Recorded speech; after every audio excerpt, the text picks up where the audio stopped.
आज की कड़ी 10MAT 08 के अंतर्गत अध्याय 1 बहुपद में हम बहुपदों के गुणनखंडन की विधियां, पहला विधि उभयनिष्ठ, दूसरा है सर्वसमीका और तीसरा है मध्य पद तोड़कर या बांटकर। इन तीन विधियों में से पिछले कालखंड में हमने दो विधियों उभयनिष्ठ निकालकर और दूसरा विधि है सर्वसमीका, इन दोनों का हमने अध्ययन किया है। आज हम तीसरी विधि मध्य पद तोड़कर या बांटकर गुणनखंड कैसे ज्ञात किया जाता है इसका अध्ययन करेंगे। आइए यहाँ देखते हैं मानक रूप। बहुपद का जो मानक रूप है, बहुपद का मानक रूप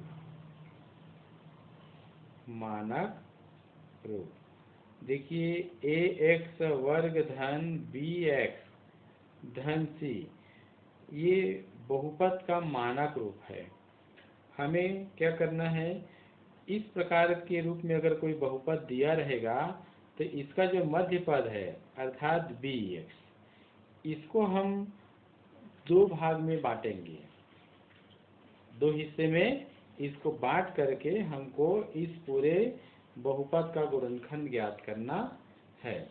तो इसमें हम ध्यान से देखेंगे कि ऐसे प्रश्नों में इस प्रकार के बहुपदों के गुणनखंडन करने के लिए हमें उनके मध्य पद को ऐसे दो भाग में तोड़ने की जरूरत होती है जिनका योग तो मध्य पद के बराबर हो, लेकिन उनका गुणनफल प्रथम पद और अंतिम पद के गुणनफल के बराबर होता है। एक उदाहरण से अच्छे से समझ जाएंगे आप लोग। उदाहरण देखिए, उदाहरण नंबर 1, बहुपद x वर्ग धन 5x धन 6 का गुणनखंडन कीजिए। गुणनखंडन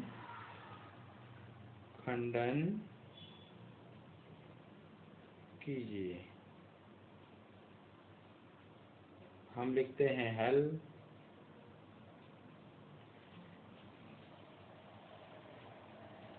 x square plus 5x plus 6 की तुलना मानक जो बहुपद है, मानक बहुपद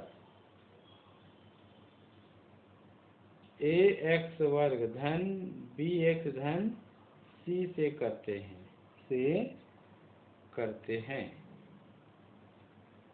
आइए तुलना करते हैं।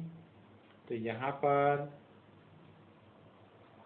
देखिए, a की जगह में है 1, a बराबर 1, b की जगह में है 5 तो b बराबर 5, c की जगह में है 6 तो c बराबर 6।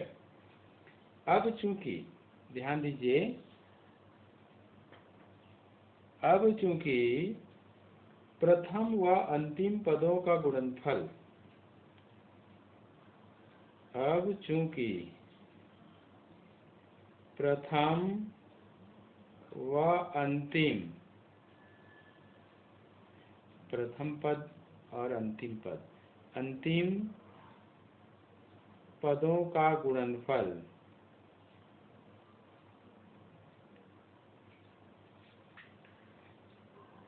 a गुणित c।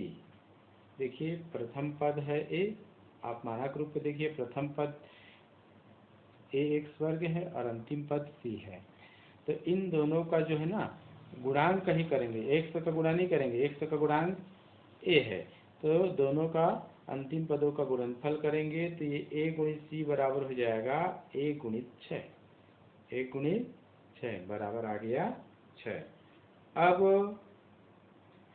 ये जो गुणनफल 6 आया है, 6 के संभावित गुणनखंड ज्ञात करते हैं। संभावित गुणनखंड ज्ञात करते हैं, है कि संभावित गुणनखंड ज्ञात करते हैं, ये ज्ञात कीजिए। तो 6 को हम लिख सकते हैं 1 गुणित 6, तो हम इसको 6 गुणित 1 भी तो लिख सकते हैं। और आगे देखिए, 6 को लिख सकते हैं 2 गुणित 3, बिल्कुल ठीक है। तो इसको 3 गुणित 2 भी लिख सकते हैं, यहाँ भी है। इनमें ध्यान दीजिए, ऐसा करने के समय प्रत्येक गुणनखंड का आपस में योग करके या घटा करके हमको देखना है कि इन सबका योग 5 के बराबर आ रहा है कि नहीं। मध्य पद चूंकि 5 है, तो 5 के बराबर योग आ रहा है कि नहीं, और गुणा करेंगे तब तो फिर वो 6 ही आएगा। तो देखिए 1 और 6 को अगर जोड़ेंगे तो 7 आएगा, लेकिन अगर इसमें से घटा देते हैं तो 5 आ रहा है। तो 6 और 1 5, तो इस प्रकार से। तो लेकिन यहाँ पर अगर हम 5 और 1 में अगर इसको बांटते हैं तो उनका 5 1 कम 5, गुणनफल जो है 6 नहीं आएगा, हमको गुणनफल भी 6 चाहिए। तो यहाँ लिख सकते हैं इन गुणनखंडों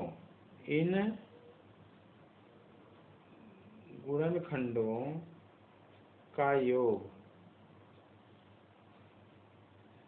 बराबर 2 धन 3 बराबर 5 है, जो मध्य पद 6 के बराबर है।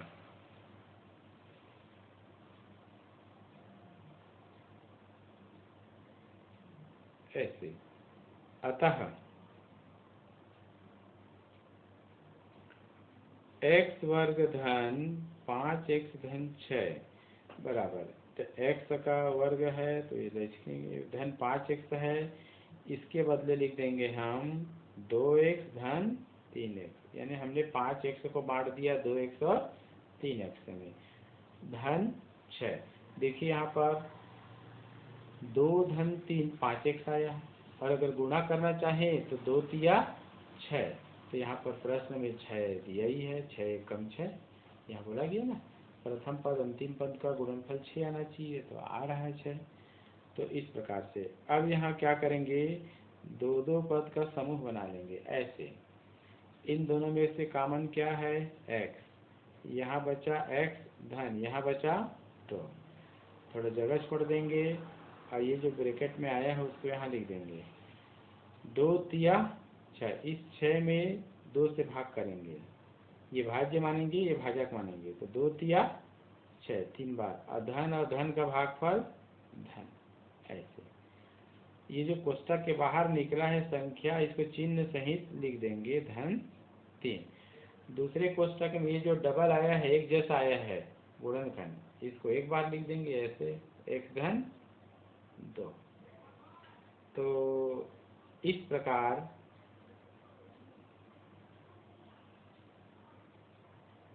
x वर्ग धन 5x धन 6 का गुणनखंड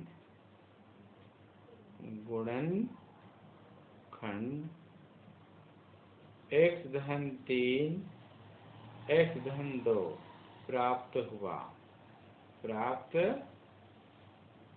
हुआ। ये यहाँ पर हम उत्तर लिख सकते हैं ऐसे। तो एक बार इसी प्रकार के सवाल एक बार और हम देखते हैं, आइए अच्छे से समझने का प्रयास कीजिए। क्वेश्चन नंबर है 2 आज का। बहुपद x वर्ग धन 3x धन 2 का गुणनखंडन कीजिए।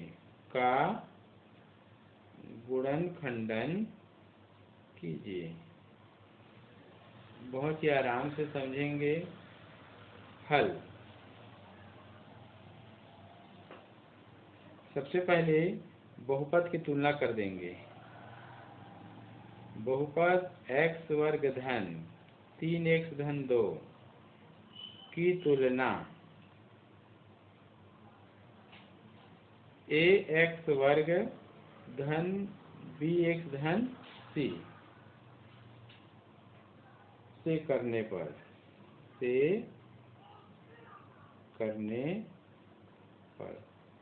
तो आइए तुलना करते हैं। यहाँ पर ए की जगह में देखिए, यहाँ पर है 1, बी की जगह में है 3 और सी की जगह में है 2। ऐसे अब चूंकि इनके प्रथम पद और तीसरे पद का गुणा करते हैं, ए गुणित सी तो कितना आ गया, 1 गुणित 2 तो ये आ गया 2। अतः इस 2 के संभावित गुणनखंड क्या हो सकते हो देखते हैं। 2 के संभावित गुणनखंड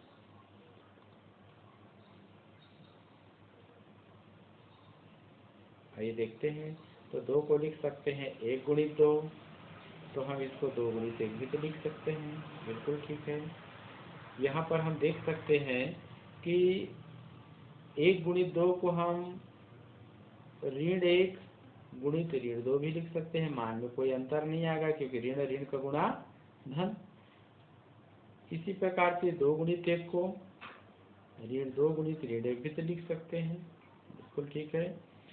तो हम देखते हैं कि ये जो गुणनखंड मिला है 1 2 या 2 1, इनका योग क्या होता है।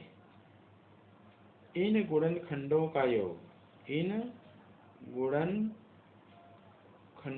योग, तो इसका योग करिए तो 1 धन 2 बराबर कितना आ गया, 3, ठीक है। या इनका योग करिए ऋण 1 धन ऋण 2 तो ये हो जाएगा ऋण 3। लेकिन जैसा कि हम देख रहे हैं कि प्रश्न में कहीं भी ऋण चिन्ह नहीं आया है, इसलिए यह मान संभव नहीं होगा। तो स्पष्ट है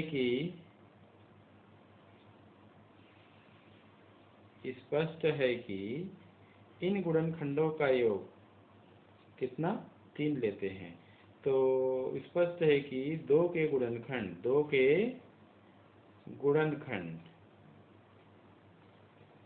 1 व ये 1 और 2 हैं,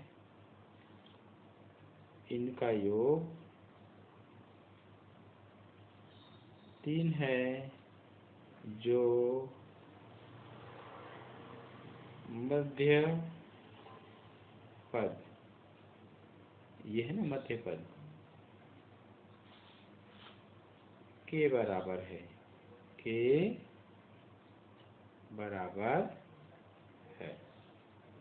इसलिए x वर्ग धन 3x धन 2 बराबर, आइए मध्य पद मार देते हैं। 3x के बदले में 1x करेंगे और धन 2x करेंगे। 1 का मतलब यहाँ x का गुणांक 1 है, 1 नहीं लिखेंगे तो सीधा इसको x लिख सकते हैं, धन 2। इसमें 2 2 पद का समूह बनाएंगे, इन दोनों में से कॉमन क्या है, x, यहाँ बचा x धन 1 और इसी प्रकार x धन 1, 1 दूनी 2, 2 में 1 गया 2, धन और धन का भागफल धन। अब देखिए कोष्ठक के जो बाहर में संख्या है उसको चिन्ह सहित यहाँ लिख देंगे। ये और ये दोनों उभयनिष्ठ है, इसलिए एक बार लिखेंगे। इस प्रकार से ये गुणनखंड प्राप्त हो गया। तो आज हमने 2 उदाहरण देखे थे मध्य पद बांट करके सवाल बनाने का। आइए अभी आप लोग बनाकर हल करके मुझे बताएंगे।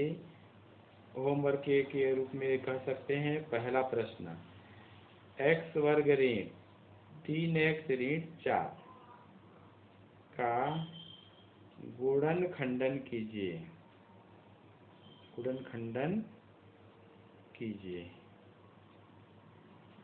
दूसरा, x वर्ग धन 2x धन 1 का गुणनखंडन कीजिए।